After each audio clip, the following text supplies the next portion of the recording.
Good morning. Genesis chapter 38. At that time Judah left his brothers and settled near an Adullamite named Hira. There Judah saw the daughter of a Canaanite named Shua. He took her as a wife and slept with her. She conceived and gave birth to a son, and named him She conceived again, gave birth to a son, and named him Onan. She gave birth to another son, and named him Shelah. It was at Chezib that she gave birth to him. Judah got a wife for his firstborn, and her name was Tamar. Now Judah's firstborn, was evil in the Lord's sight, and the Lord put him to death.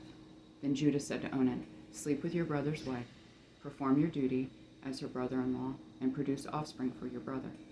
But Onan knew that the offspring would not be his, so whenever he slept with his brother's wife, he released his semen on the ground, so that he would not produce offspring for his brother.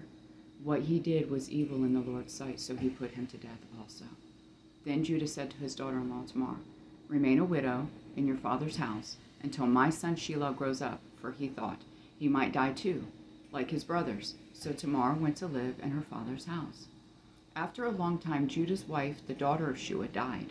When Judah had finished mourning, he and his friend Hira, the Adullamite, went up to Timnah to his sheep shears.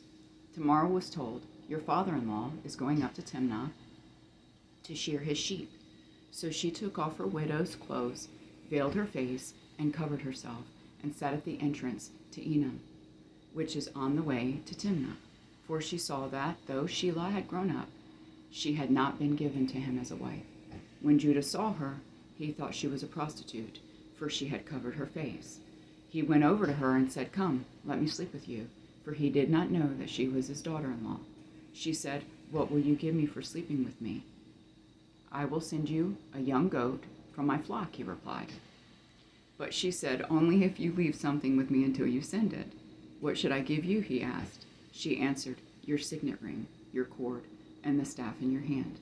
So he gave them to her and slept with her, and she became pregnant by him. She got up and left, then removed her veil and put her widow's clothes back on. When Judah sent the young goat by his friend, the Adullamite, in order to get back the items he had left with the woman, he could not find her. He asked the men of the place, "Where is the cult prostitute who was beside the road at Enam?" "There has been no cult prostitute here," they answered. So the Adullamite returned to Judah, saying, "I couldn't find her, and besides, the men of the place said there has been no cult prostitute here." Judah replied, "Let her keep the items for herself, otherwise we will become a laughingstock. After all, I did send this young goat, but you couldn't find her." About 3 months later, Judah was told, "Your daughter-in-law Tamar has been acting like a prostitute, and now she is pregnant." "Bring her out," Judah said, "and let her be burned to death." And she was being brought out. As she was being brought out, she sent her father-in-law this message, "I am pregnant by the man to whom these items belong." And she added, "Examine them. Whose signet ring, cord, and staff are these?" Judah recognized them and said, "She is more in the right than I, since I did not give her to my son Shelah." And he did not know her intimately again. When the time came for her to give birth, there were twins in her womb. As she was giving birth, one of them put out his hand, and the midwife took it and tied a scarlet thread around it, announcing, "This one came out first." But then he pulled his hand back. Out came his brother, and she said, "What a breakout you have made for yourself." So he was named Perez. Then his brother, who had the scarlet thread tied to his hand, came out, and he was named Zerah. I love you, Jonathan and Jessie.